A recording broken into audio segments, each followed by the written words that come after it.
what sort of not exact stocks, but subset of stocks and trends should clients be looking out for?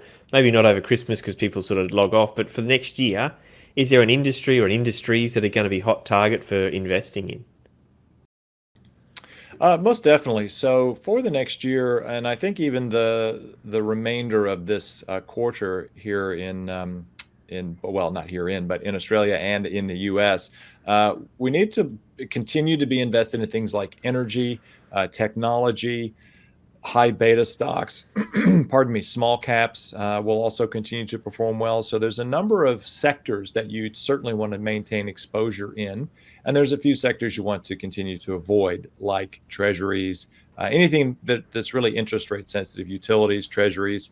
REITs are a bit of a funny one. There are some good REITs out there that don't seem to have those same issues that other REITs have when interest rates start to rise. But nevertheless, it's still a quad two scenario in the US and global equities really at large for the end of this year.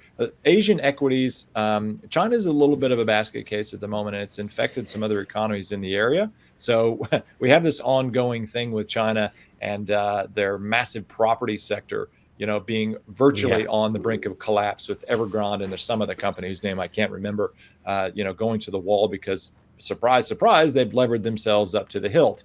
And Who would now, have thought? who Who would have would have thunk, thought? right? And the Chinese economy is in a stagflationary environment right now, which is just horrendous if you own debt. So anyway, it's the Asian economy is probably staying away from it at the moment, but certainly the U.S., Europe, continuing to power ahead. Australia, caution, probably pretty light on the Australian equities. But moving into next year, we are going to see, and I will be putting on some sort of quad pivot or a shift in the asset mixture, probably moving a little bit from the aggressive stance that I have right now in terms of being sort of all in with equities, moving back to maybe a slightly more conservative, and even by the middle of next year, potentially a defensive stance, anticipating a possible quad four in the US, which is going to be maybe a mild quad four, but it's still going to be a slowdown in GDP and a slowdown in growth because we will have had all the big recovery stuff happening,